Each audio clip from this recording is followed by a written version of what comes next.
Piaget é considerado, dentre os autores da psicologia, como um dos mais importantes, né? Ele já foi até chamado de Einstein da psicologia, né? Não é exagerado dizer que, digamos, que os dois maiores e mais importantes autores da psicologia são Freud, por um lado, e Piaget, por outro. A importância da obra do Piaget é decorrência de vários pontos. Primeiro, é a decorrência da influência desta obra durante o século XX inteiro, notadamente na psicologia da inteligência, né? Sendo que o tema essencial do Piaget é a psicologia da inteligência, por um lado. Por outro lado, a importância do Piaget vem também do volume da obra dele, né? São por volta de 70 livros, inúmeros artigos, inúmeros temas relacionados à inteligência que foram abordados por ele. Então também, digamos, o volume da obra de Piaget, né, a consistência da obra de Piaget também, digamos, faz com que ela seja extremamente importante. E finalmente eu diria que a obra de Piaget é essencial porque, sendo a inteligência um tema, digamos, que se reencontra em qualquer abordagem psicológica, e sendo a teoria dele muito consistente em relação a esse tema, acaba-se utilizando o Piaget não apenas na perspectiva intrínseca da inteligência, mas também em outras como afetividade, moral e, evidentemente, educação.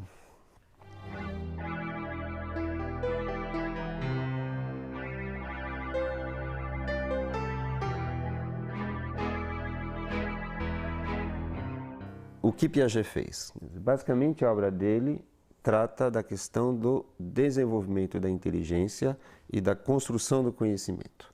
Inclusive, ele batizou a sua teoria de epistemologia genética. Por que epistemologia? Epistemologia é filosofia da ciência, ou seja, a parte que estuda o fenômeno da ciência, do conhecimento.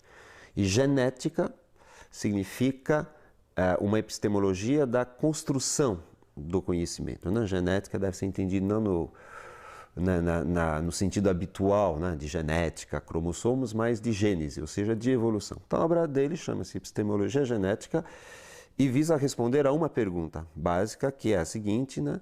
Como é que os homens constroem conhecimento, ou seja, como é que eles passam de um nível de conhecimento X para um nível de conhecimento X mais um? Essa grande pergunta que Piaget tentou resolver durante toda a sua vida.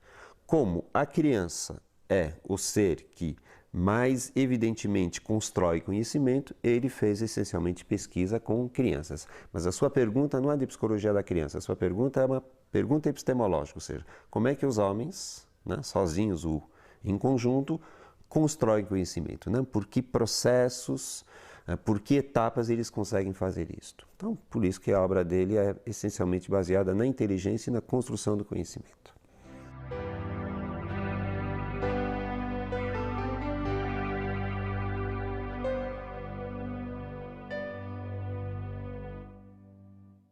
Para Piaget, inteligência deve ser definida enquanto função e enquanto estrutura. Então, enquanto função, para Piaget, a inteligência é uma adaptação, né? Os processos da inteligência têm a finalidade do sujeito sobreviver, adaptar-se ao meio, modificar o meio para adaptar-se melhor a ele. Isso é a função da inteligência.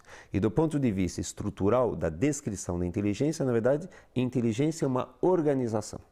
Ou seja, a inteligência é uma organização de processos que permitem, se a organização for complexa, um nível de conhecimento mais complexo, superior, e se for, evidentemente, um nível de organização menos complexa, um nível de conhecimento inferior. Então, a inteligência é uma organização.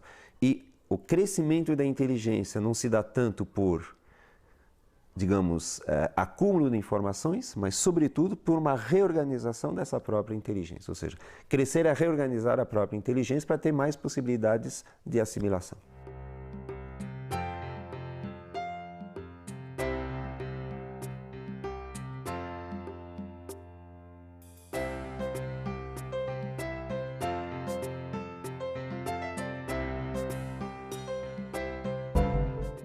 Bem, a obra piagetiana cunhou um número grande de conceitos.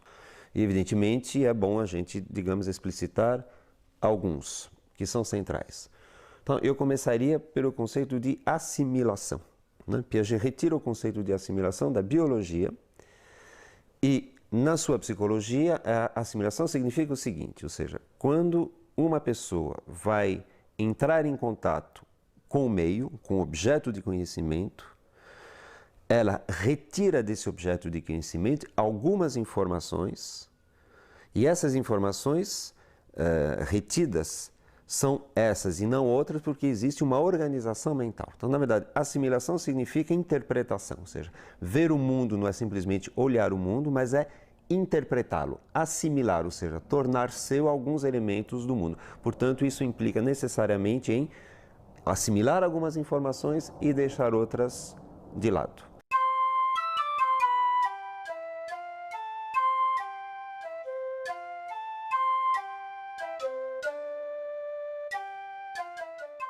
Outro conceito central na obra de Piaget é o conceito de acomodação.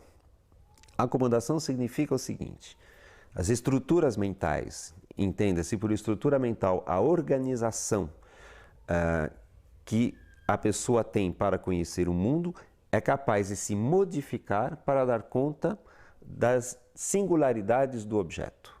Portanto, se juntarmos agora assimilação e acomodação, nós vamos ter que conhecer o objeto é assimilá-lo, mas como esse objeto oferece certas resistências ao conhecimento, a organização mental se modifica e a essa modificação dá-se o nome de acomodação. Por isso que o processo de inteligência, na verdade, é sempre um processo com assimilação, acomodação.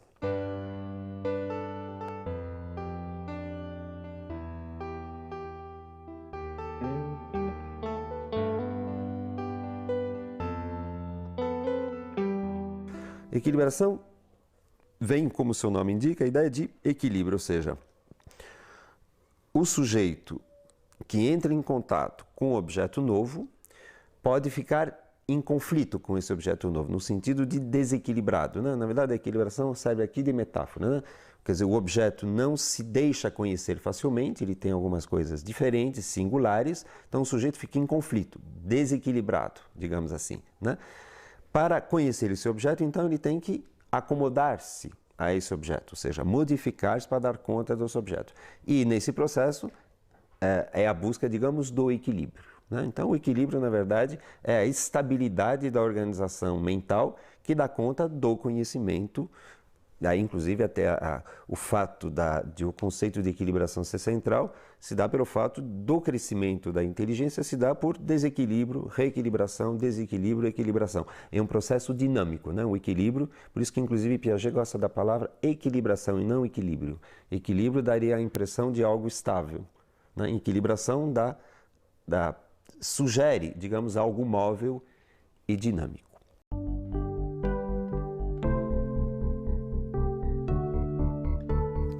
Mas dois conceitos eu acho, embora não tão conhecidos de Piaget, mas essenciais, são os conceitos de abstração empírica e abstração reflexiva. Isso é central em Piaget pela seguinte razão. A abstração empírica são as informações que eu retiro do meu objeto do conhecimento.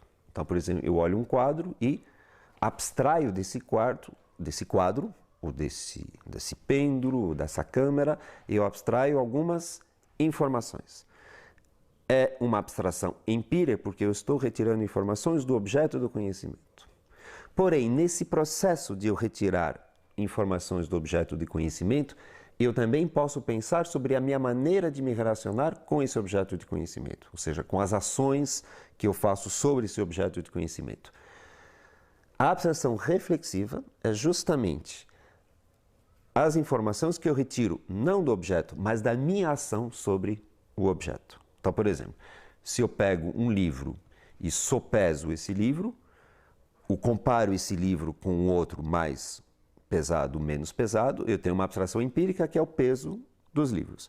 Mas eu tenho uma abstração reflexiva que é o fato de eu estar comparando, pensar sobre o meu agir.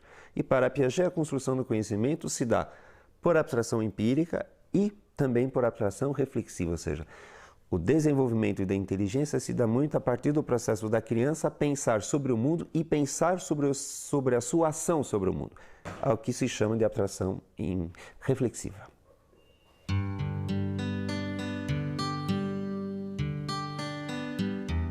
Mais um conceito extremamente importante em Piaget, que aliás é o conceito mais famoso, estágio. O conceito de estágio remete em Piaget à seguinte ideia. O desenvolvimento da inteligência não é um desenvolvimento linear, ou seja, simplesmente por acúmulo de informação, mas é um desenvolvimento que se dá por saltos, por rupturas, né? E os estágios representam justamente uma lógica da inteligência que será superada radicalmente por um estágio superior, apresentando uma outra lógica do conhecimento. Então, os estágios significam que, por um lado, a inteligência dá saltos, ou seja, a inteligência muda de qualidade. Cada estágio representa uma qualidade dessa inteligência. Os estágios significam também que a sequência do desenvolvimento da inteligência necessariamente passa por esses estágios, nenhum deles pode ser pulado. Os estágios podem ser divididos a rigor de várias maneiras, depende da fineza, depende da complexidade que a gente quer dar à questão. Mas os grandes estágios que Piaget definiu foram 3. O primeiro estágio chamado de sensório-motor, que vai de 0 a por volta de 24 meses, 2 anos de idade. Após esse estágio, um novo estágio que se chama de pré-operatório. Esse estágio pré-operatório vai, em média, de 2 anos de idade a 7 anos de idade. Após esse segundo estágio, vem o terceiro e último, chamado de estágio operatório. Então, esse estágio operatório vai de 7, 8 anos de idade até o fim. Dentro do estágio operatório, Piaget fez uma divisão entre operatório concreto e operatório formal, sendo que o operatório concreto vai de 7 a 11, 12 anos de idade em média, e o operatório formal, que é o mais evoluído de todos, de 12 anos em diante.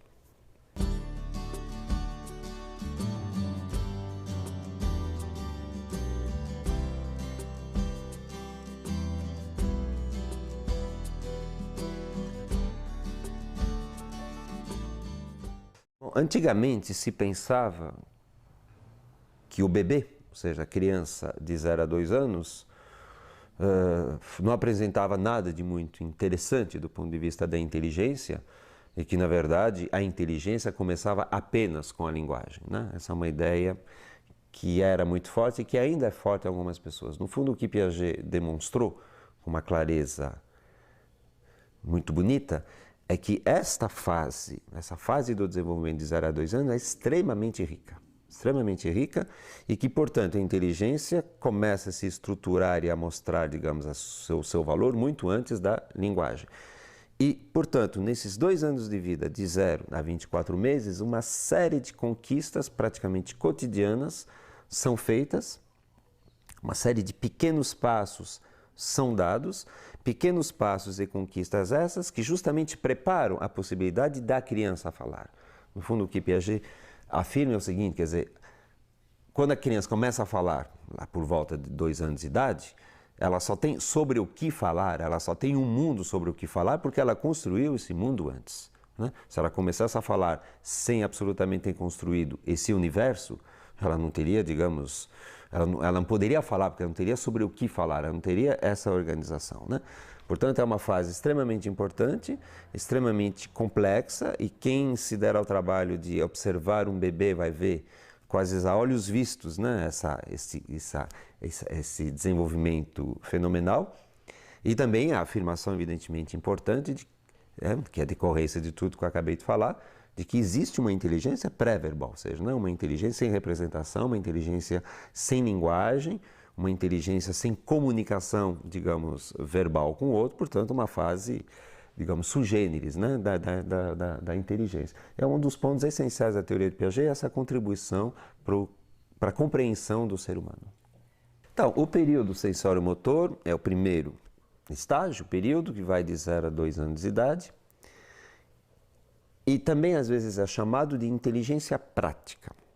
Inteligência prática, por quê? Porque é uma fase do desenvolvimento da inteligência onde a criança não emprega a linguagem, mas apenas as suas ações e percepções. Ações, aí a palavra motor, e percepções é a palavra sensório-motor. Então, uma inteligência prática é uma inteligência em ação, ou seja, ainda não verbal, ainda não representativa. Para Piaget, esses 2 primeiros anos de vida são absolutamente essenciais porque a criança percorre uma complexidade de evolução absolutamente inimaginável. Para dar conta desta ideia, alguns conceitos são essenciais, notadamente o conceito de objeto. Tudo leva a crer, segundo as informações de Piaget, que quando a criança nasce, ela não tem clareza de que no objeto no universo na qual ela se encontra, há objetos e que ela, inclusive, é um objeto entre esses objetos. Por isso, ela precisa construir a noção de objeto. E, nesta construção, uma fase essencial que chama a fase do objeto permanente. O que é o objeto permanente? O objeto permanente é aquele objeto que, embora eu não veja, sei que ele ainda existe. Ou seja, a atribuição de existência do objeto, apesar de estar fora do meu campo perceptivo. Isso a criança constrói por volta de 9 meses de idade. Então imaginem, digamos, o salto de qualidade da inteligência, né? Num primeiro momento é como se a criança acreditasse que só existem as coisas que ela vê, ou seja, que ela é o centro do universo, de uma certa forma, e que o mundo existe em função da sua percepção, e ela vai, pouco a pouco, entendendo que o universo tem uma objetividade própria e que independe da sua percepção. Daí a compreensão que ela tem de que, embora não seja visto, esse objeto ainda existe e, portanto, eu posso procurá-lo. Outro conceito essencial para se entender essa fase sensório-motora é o conceito de causalidade.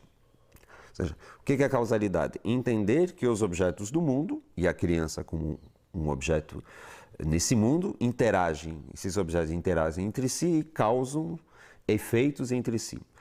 A tendência da criança até 1 ano de idade, 1 ano e pouco de idade, é a tendência que se chama de mágica, ou seja, a tendência a pensar que o objeto se move dependendo das suas próprias ações, da criança, ou então dos seus desejos. Né? Aliás, fato que inclusive Freud também tinha reparado, chamando de onipotência infantil. Né? Então a criança imagina num primeiro momento que na verdade ela tem as rédeas do mundo e pouco a pouco ela vai entendendo que não, né? Existem leis de causalidade, ou seja, o universo tem leis, o universo tem algumas regras que são seguidas e essas regras evidentemente se aplicam à própria criança.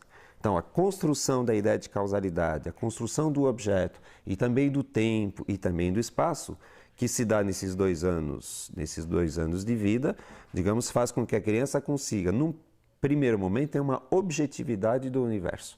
Essa objetividade depois será reconstruída no nível da linguagem. Mas o período sensório-motor é essencialmente construção do universo, construção do real, lidando com esse real apenas através das percepções e das ações. Uma das conquistas importantes por volta de 9 meses, aliás, na mesma época da construção do objeto permanente, é a diferenciação entre meios e fins. Então imagina a seguinte situação, você mostra uma bola para a criança, ela quer pegar essa bola, mas você coloca essa bola, digamos, atrás de um anteparo. Atrás de um anteparo, portanto ela não pode pegar esta bola diretamente. E veja que interessante. Essa criança que tem 5, 6 meses, ela sabe muito bem pegar uma almofada, digamos que um anteparo seja a almofada, e evidentemente pegar a bola, mas não lhe ocorre a seguinte sequência que qualquer um de nós faria e que ela fará quando tiver 9, 10 meses, desculpe, né? É tirar a almofada da frente para pegar a bola que está atrás. Isso que se chama diferenciação entre meios e fins, ou seja, retirar a almofada é um meio, cujo fim é pegar a bola. Então veja bem, o que falta à criança de 5, 6 meses não é saber pegar a almofada, ela já sabe.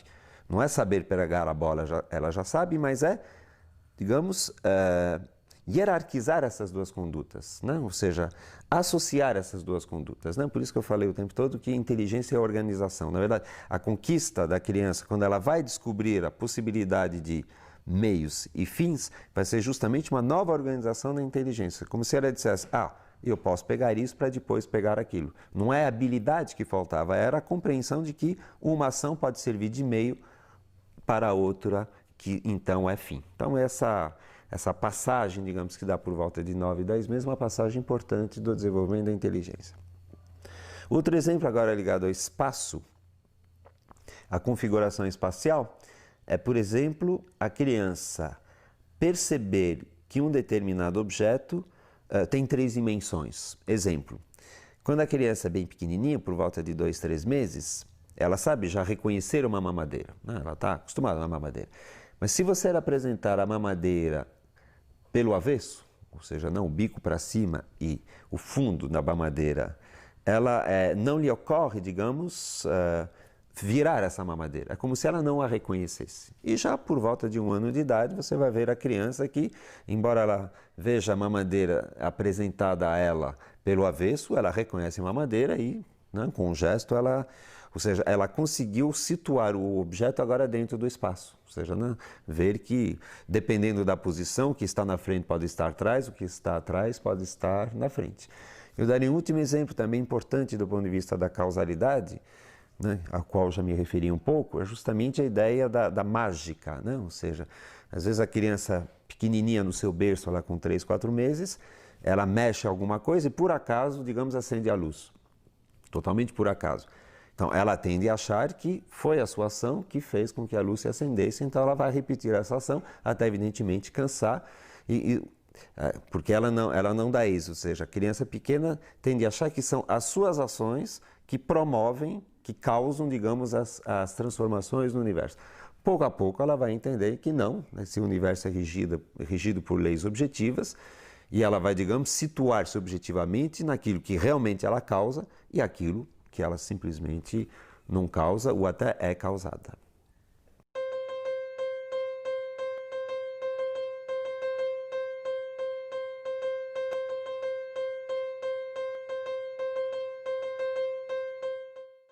Com 2 anos de idade, há a mudança de estágio, né? Como eu disse, a mudança de estágio significa que a qualidade da inteligência se modifica. Então, Piaget cunhou o nome de estágio pré-operatório. Mas também poderíamos chamar esse estágio de estágio da representação. Então, o conceito essencial desse estágio é de representação. O que é representação?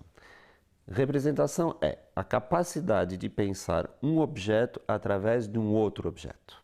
Então, por exemplo, se eu falo a palavra casa, eu estou utilizando esse som, casa, para remeter a algo que não é esse som, evidentemente, mas que é o objeto casa, né? Então, isso que se chama de representação, ou seja, eu apresento de novo um determinado objeto através de um substituto desse objeto. Vou dar um exemplo deste comportamento novo que aparece por volta de 1 ano e meio, 2 anos de idade. Um exemplo que Piaget não pesquisou, mas que é totalmente coerente com a teoria de Piaget, que é o reconhecimento no espelho, né? Uma criança por volta de 1 ano gosta de olhar espelho, fica na frente do espelho, mas os seus comportamentos nos levam a crer que ela não se reconhece no espelho. Ou seja, ela olha a imagem que ela vê, que é a sua, como se fosse a imagem de uma outra criança, como se fosse a imagem, ou seja, não uma imagem que diga respeito a ela mesma. Tanto é verdade que se você fizer uma manchinha de tinta na testa da criança, não lhe ocorre, digamos, passar a mão para retirar essa mancha. Ora, por volta de 1 ano e meio, 2 anos, justamente na passagem do sensório motor para o próximo estágio pré-operatório, a criança se reconhece no espelho. Ou seja, agora crianças da amostras que se reconhecem no espelho. E veja bem, se reconhecer no espelho é um comportamento relativamente complexo, que pensem bem. Reconhecer-se no espelho implica pensar que esta imagem que eu vejo sou eu e não sou eu ao mesmo tempo. Sou eu porque me representa, mas não sou eu porque eu estou aqui e eu não estou lá. Então, na verdade, eu estou duplificado, se eu posso dizer assim. Ou seja, eu estou aqui e estou em imagem. Isso que é a representação, ou seja, conseguir pensar o mundo através de imagens deste mundo. E a criança, por volta de 2 anos, entra nesse mundo da representação, cujos comportamentos são, por exemplo, o desenho, o brincar de fazer de conta, o reconhecimento no espelho, a imitação que se chama de imitação diferida, ou seja, você vê algo e você imita esse algo, digamos, 24 horas depois, o que mostra bem que aquilo ficou em imagem, e A prova mais, digamos, elaborada disso é a capacidade de utilizar, de empregar a linguagem. Então, realmente muda a qualidade da inteligência, isso é essencial em Piaget, porque a inteligência que antes era limitada às ações, agora vai ser, evidentemente, ainda uma inteligência em ação, mas agora uma inteligência em representação. Aí a isso, Piaget deu o nome de pré-operatório, porque pré-operatório significará o seguinte, ou seja, a criança trabalha com representações, mas agora terá todo um trabalho de assimilação, acomodação, equilibração, de organizar essas representações num todo coerente. Ou seja, né? E as operações significam justamente a capacidade de organizar esse mundo das representações de uma maneira coerente e estável. Isso somente acontecerá no período operatório, que começa por volta de 6, 7 anos de idade. Na verdade, Piaget, e isso é interessante, ele dá o nome de pré-operatório a essa fase. Portanto, Piaget insiste, sobretudo na obra dele, sobre as lacunas e as dificuldades dessa fase que serão superadas na fase operatória do que as características, digamos, positivas dessa fase, né? Isso é, digamos, é o sotaque da teoria de Piaget. Mas em termos de pontos essenciais que ilustram bem essa fase, eu faria a eleição dos seguintes temas. Bom, como já foi falado, é a linguagem. Ou seja, a criança entra no mundo da linguagem e concebe uma competência discursiva, digamos, bastante grande durante essa fase toda. Então, a linguagem, digamos, é um dos pontos mais importantes que permite uma socialização da inteligência, como diz Piaget, né? Piaget atribui à socialização muito pouca eficiência, digamos, no período sensório-motor, mas agora, graças à linguagem, é uma socialização da inteligência, porque a linguagem permite a comunicação. Então, a linguagem é um tema importante. Acho que um tema também que seria importante salientar dessa fase, que é a entrada da criança no mundo da moralidade. É nessa fase que a criança entra no mundo dos valores, das regras, das virtudes, do certo, do errado, enfim. E isso, evidentemente, é um ponto extremamente importante. Não se pode falar em moral numa criança de 0 a 2 anos, ou até 3, mas por volta de 4 anos a criança penetra no mundo da moralidade. Isso, evidentemente, é, digamos, uma decorrência extremamente rica e séria, digamos, desta fase. Um terceiro conceito muito associado a essa fase é um conceito perigoso que até Piaget até se arrependeu de ter utilizado, mas é o conceito de egocentrismo. O conceito de egocentrismo significa o seguinte: não significa absolutamente que a criança está como se fosse autista, totalmente centrada nela, mas o conceito de egocentrismo significa que a criança tem dificuldade em perceber o ponto de vista do outro, ou seja, ela vê muito o ponto de vista do outro centrada, daí a palavra de egocentrismo, centrada no seu próprio ponto de vista. Exemplo, você, por exemplo, pede para uma criança, digamos, de 5 anos, a quem você acabou de contar uma história nova, né? Você pede a essa criança que ela conte essa história para uma outra criança. E você vai verificar que a criança conta, no fundo, como se a outra já soubesse a história. Como outro já soubesse a história. Dá um exemplo caseiro, né? É frequente você ver uma criança de 3, 4 anos chegar para o pai e para a mãe e dizer: cadê o meu carrinho? Ela tem 500 carrinhos, né? Vários, pelo menos 2, mas ela diz: cadê o meu carrinho? Claro que para ela está claro de que carrinho ela está falando. Mas como ela sabe de que carrinho ela está falando, ela imagina que o outro também saiba. Enquanto que uma criança um pouco mais velha não dirá: cadê o meu carrinho? Mas quer dizer, o meu carrinho amarelo, estou procurando um carrinho, aquele que você me deu tal dia, etc. e tal. Então são exemplos de egocentrismo, ou seja, né? A dificuldade de sair do próprio ponto de vista e colocar-se num outro ponto de vista de uma outra pessoa. Isso será um ganho do período justamente operatório concreto.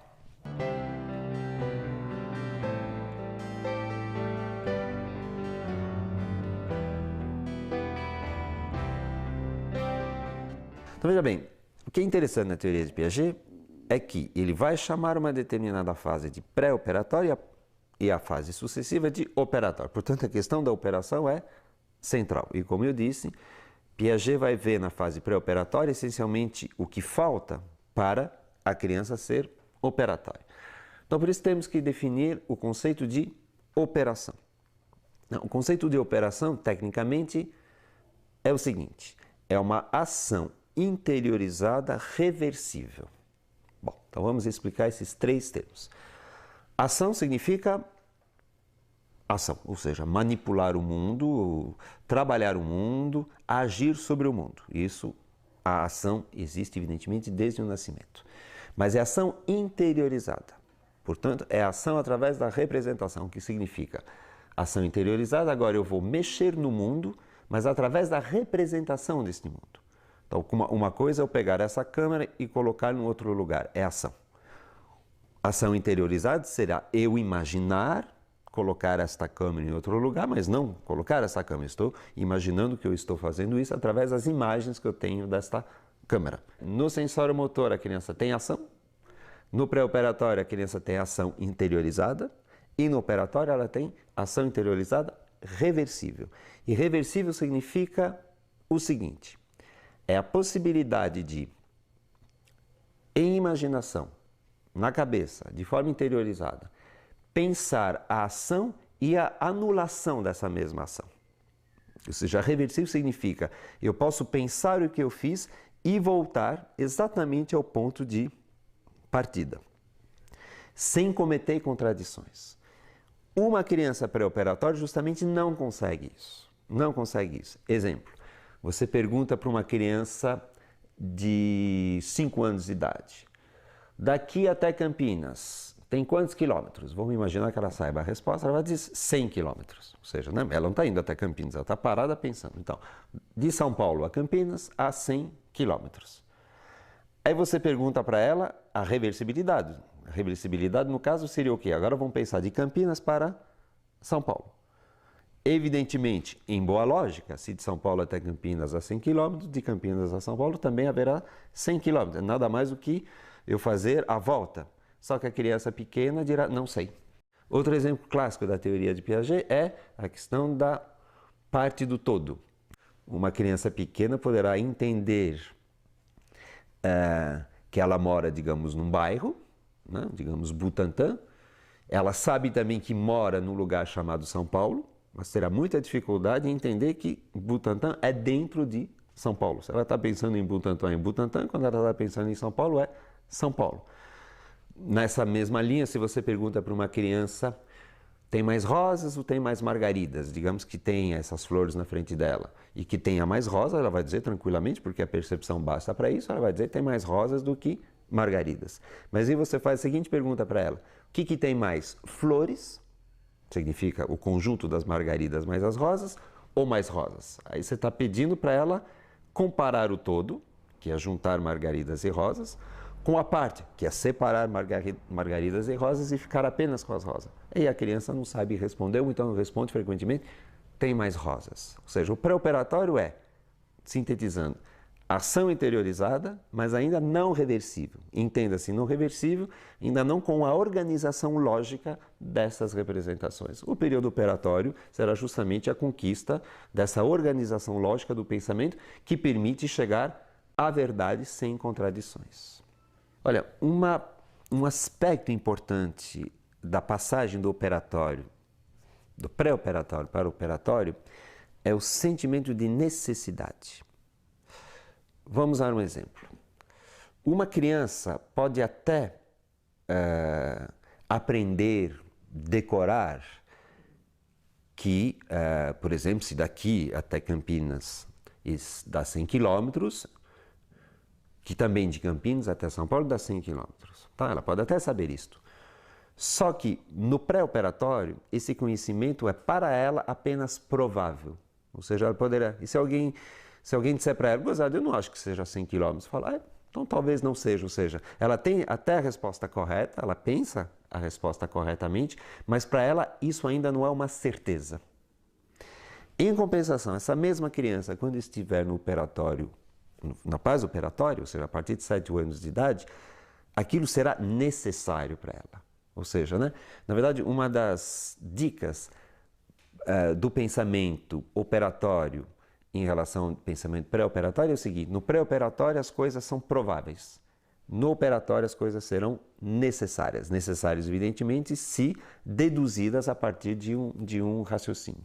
Então você pode até, eu diria, enrolar, né, uma criança sobre coisas lógicas quando ela tem 5, 6 anos, não mais quando uma criança tem 7, 8. Se você falar, olha, daqui até Campinas tem 100 km, mas de Campinas para lá tem menos, ela vai dizer, bom, tem truque nisso. Você tá gozando de mim, tem algum truque.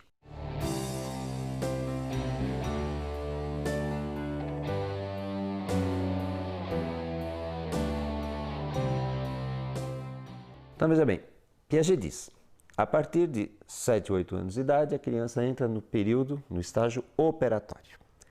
Ou seja, ela consegue já organizar o seu pensamento através da lógica. Mas Piaget diz também que esse estágio operatório é dividido em dois, operatório concreto e operatório formal.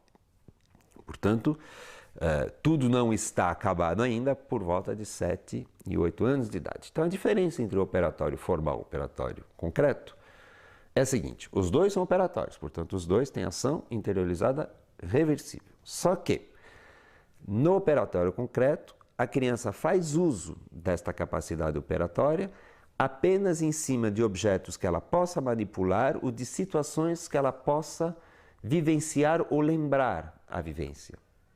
Enquanto no período operatório formal, ela vai trabalhar agora com puras hipóteses. Ou seja, agora ela vai ser capaz de aplicar a sua lógica a objetos, contextos que sejam puramente hipotéticos, por exemplo, um foguete na Lua ou não sei o que em Marte, tá certo? E também totalmente estranhos à sua vivência. Então, na verdade, a diferença é um grau de abstração.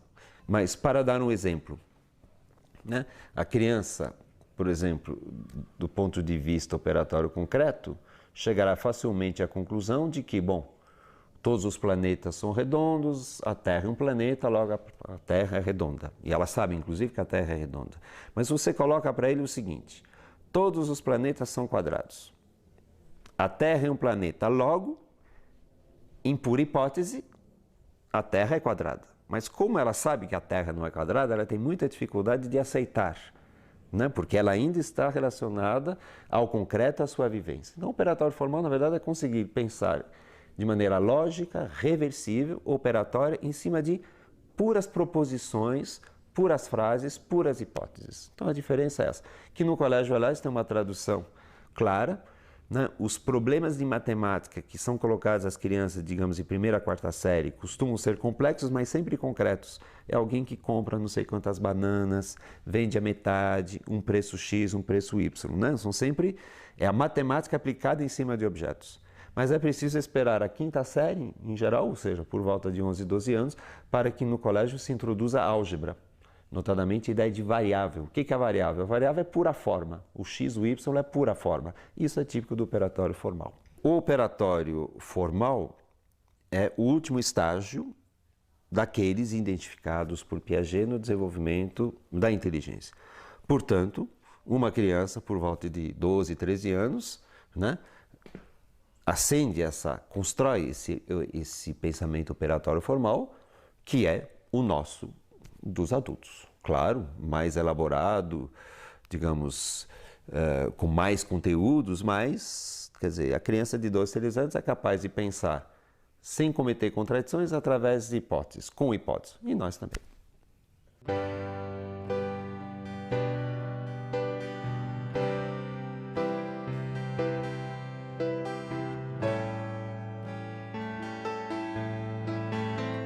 Embora Piaget tenha escrito um só livro a respeito da moral, esse livro chamado Juízo Moral na Criança, ele fez uma obra fundamental, ou seja,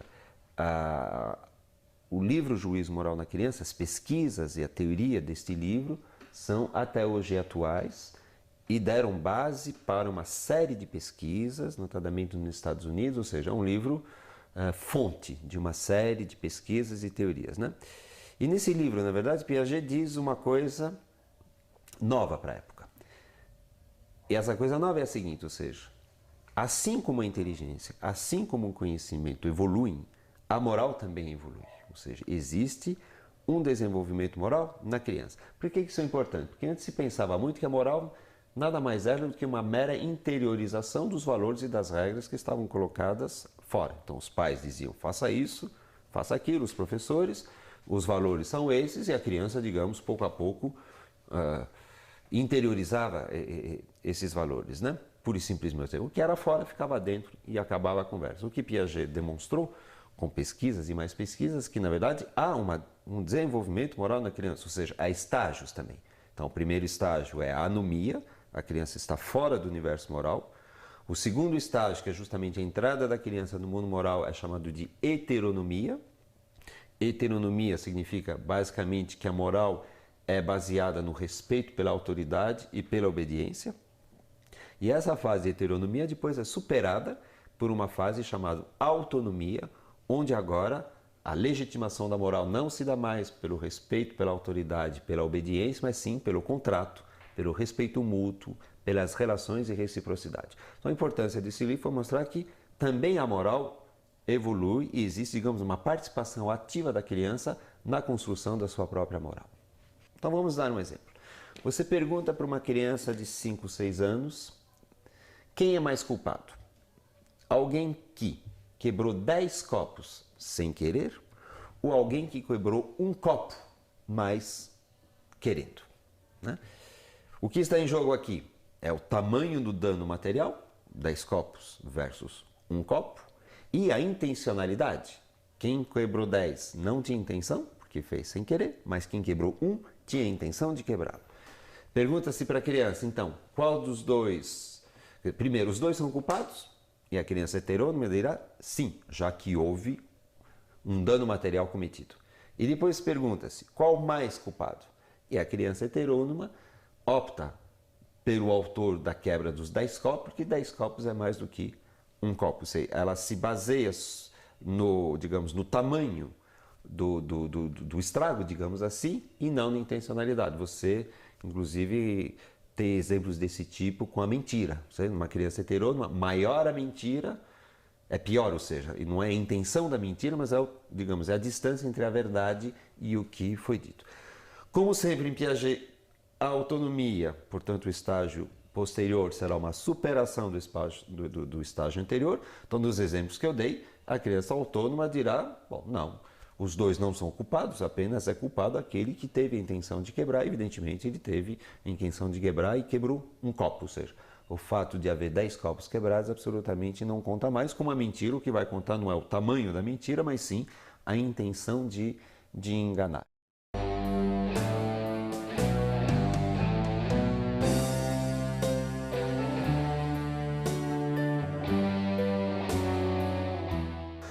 Às vezes acontece uma confusão que é a seguinte, ou seja, pensar que Piaget foi um educador ou que Piaget tem uma obra pedagógica. E essa é uma confusão muito grave, porque pode fazer as pessoas pensarem que vão encontrar em Piaget propostas pedagógicas ou preocupações pedagógicas. Então sejamos claros, Piaget preocupou-se com pedagogia, como aliás todo e qualquer pensador. Mas a obra dele não é de pedagogia, né? A obra dele é sobre a pergunta como os homens constroem o conhecimento e, especificamente, como a criança constrói conhecimento, né? Essa é a pergunta dele. Ele escreveu um texto ou outro sobre pedagogia, dizendo sempre claramente para os professores, olha, o meu texto sobre pedagogia vai ser, na verdade, eu apresentar a minha teoria sobre o desenvolvimento infantil. Vocês, educadores, que façam a tradução pedagógica desta minha teoria. Por que Piaget é tão lido, é tão estudado, tem tanta presença na educação? Eu diria isso tem duas razões para isso. A primeira razão é clássica, ou seja, na verdade, assim como a medicina, que é uma técnica, lê biologia, né, para justamente saber o que fazer e encontrar novas técnicas, a pedagogia lê as teorias que tratam do seu aluno. Portanto, todas as teorias que falam de criança, notadamente do desenvolvimento da inteligência, do conhecimento, interessam a pedagogia. Então, como Piaget tem uma obra muito consistente, muito vasta sobre o desenvolvimento da inteligência na criança, é natural que a pedagogia se interesse por esses dados e traduzam esses dados na sua pedagogia, né? A segunda razão pela qual Piaget é também bastante lido na pedagogia é de outro nível. Na verdade, Piaget acaba sendo o autor em psicologia que dá base teórica para movimentos pedagógicos que foram inclusive anteriores a Piaget. Então, por exemplo, a renovação pedagógica, e nisso você pode colocar a escola nova, também Montessori em parte, Freinet, enfim, os educadores encontram em Piaget uma teoria que, no fundo, lhes dá razão. Então, digamos, a teoria piagetiana é a teoria que se adapta a uma certa corrente pedagógica, notadamente aquela que se opôs ao formalismo e ao verbalismo do ensino tradicional. Então, essas duas razões, pelo fato de ele estudar a criança e de ele ter ideias sobre a criança que, digamos, são coerentes com uma certa pedagogia renovada.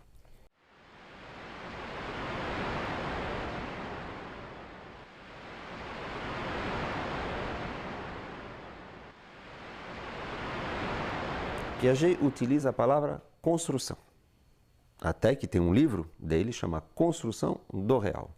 E ele diz que a sua pedagogia, esquece isso, que a sua psicologia e a sua epistemologia também, é uma epistemologia construtivista. Então Piaget, sim, cunha e se considera um construtivista. Mas evidentemente, construtivista com todos os conceitos piagetianos. Só que a palavra construção também é uma metáfora, ou seja, em Piaget ela tem uma definição muito clara, mas ela pode ser utilizada como metáfora.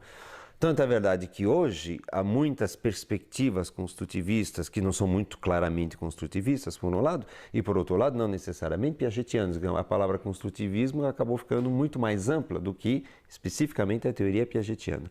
Então hoje você tem, dentro da educação, perspectivas construtivistas que utilizam Piaget, sim, mas podem utilizar Vallon, podem utilizar Vygotsky, ou então sub-áreas, tipo Emília Ferreiro, etc. e tal, né? Ou seja, embora a palavra construtivista tenha sido cunhada por Piaget, não é necessariamente esta mesma definição de construtivismo que você vai encontrar nas escolas hoje.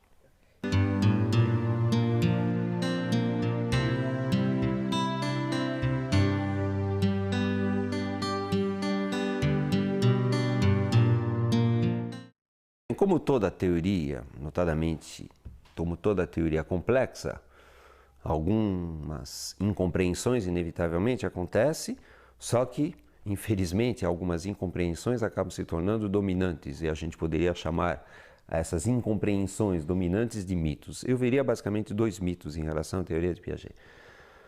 Mitos no sentido que é uma interpretação claramente errada da teoria de Piaget, né? O primeiro mito, eu diria, é o mito do maturacionismo. Como Piaget diz, e a sua definição de construtivismo é esta, que existe construção endógena. Algumas pessoas pura e simplesmente dizem, bom, Piaget é um maturacionista que acredita que, na verdade, as coisas se dão de maneira interna, sem absolutamente nenhuma relação com o contexto, nenhuma relação com a atividade, etc. e tal. Então, isso é um erro grave. Piaget diz textualmente, as construções internas endógenas se dão, em primeiro lugar, desencadeadas por demandas do meio, portanto, não se dão de maneira puramente isolada, e sobre as demandas do meio, com os objetos do meio. Então, a teoria de Piaget absolutamente não é uma teoria maturacionista, mas sim uma teoria interacionista, construtivista. Primeiro mito. O segundo mito em relação à teoria de Piaget, que na verdade é uma decorrência do primeiro, sobre o maturacionismo, é o seguinte, quer dizer, Piaget negaria a importância do social no desenvolvimento da inteligência da criança. Então, é um mito, por quê?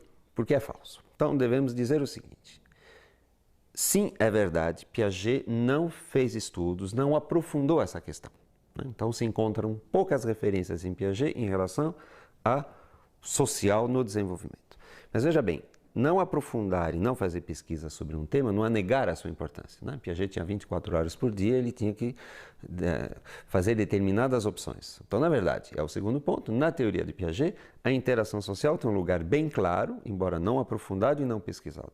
E esse lugar diz claramente o seguinte, se não houver interação social, se não houver demanda do meio social, se não houver comunicação, não há desenvolvimento cognitivo. Então, É um mito pensar que Piaget negava a importância do social, como é um mito pensar que Piaget pensava que apenas a maturação por si só explicava o desenvolvimento.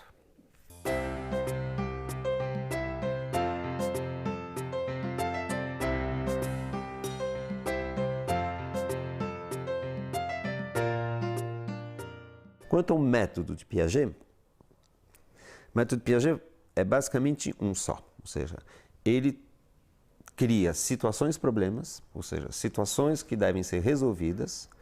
Ele coloca essas situações-problema a crianças de várias faixas etárias, em geral de 6 anos a 12, 13 anos de idade, e verifica, por um lado, se as crianças conseguem resolver o problema, e por outro, e mais importante ainda, quais são as dificuldades que elas encontram para resolver este problema. Então, eu diria 90% da obra de Piaget foi feita em cima desse tipo de experimento, né? Ele também fez alguns estudos com seus próprios filhos, né? Mas apenas com seus próprios filhos de 0 a 2 anos de idade, aí com observação. Né? Com observação. Portanto, seria um erro pensar que Piaget baseou toda a sua teoria na observação dos seus próprios filhos. Na verdade, ele fez essas observações de 0 a 2 anos, mas todo o resto da sua obra, eu diria 90%, portanto, é feito com soluções, à procura de como as crianças resolvem problemas que ele coloca para essas crianças, em geral de 6 a 12 anos de idade.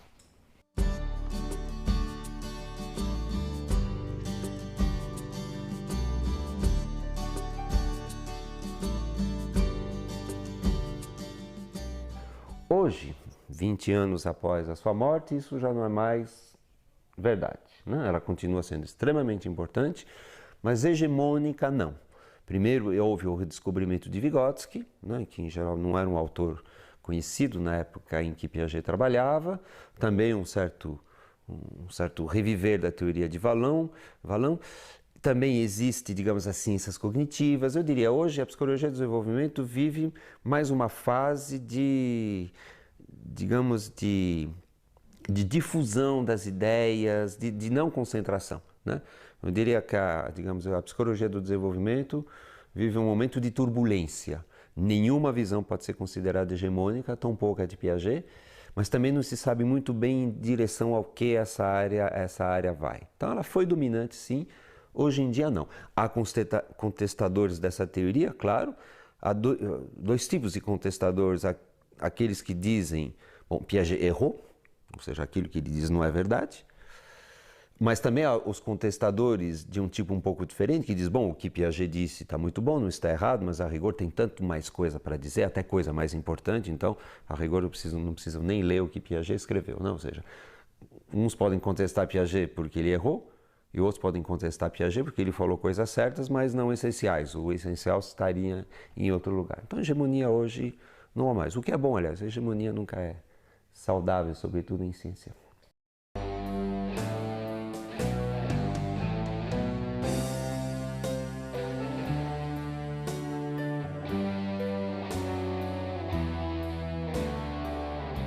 É uma teoria extremamente rica, extremamente importante, que inclusive nos permite entender melhor filhos e alunos em geral. Portanto, eu acho que o professor tem muito a ganhar estudando Piaget. Não apenas Piaget, mas evidentemente estudando Piaget.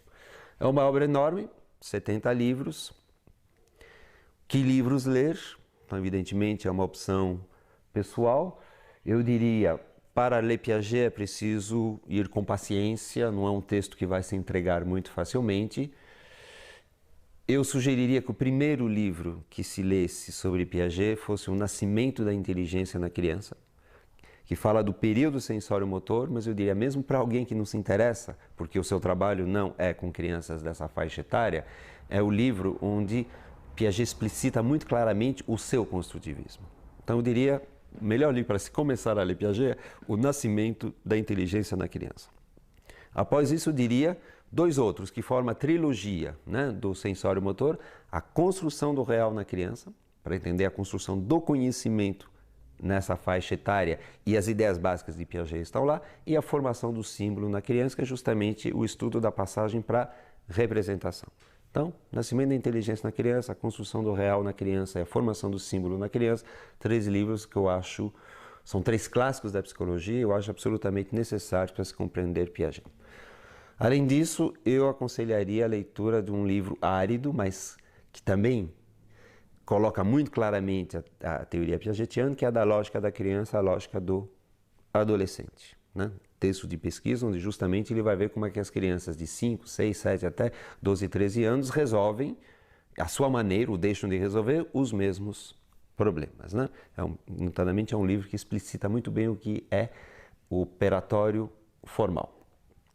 Não poderia deixar de aconselhar também a leitura do Juízo Moral na Criança, um livro extremamente rico, como eu disse, único na obra de Piaget, porque a moral não é o seu tema, mas extremamente produtivo em termos do pensamento nesta área durante o século XX, então o Juízo Moral na Criança.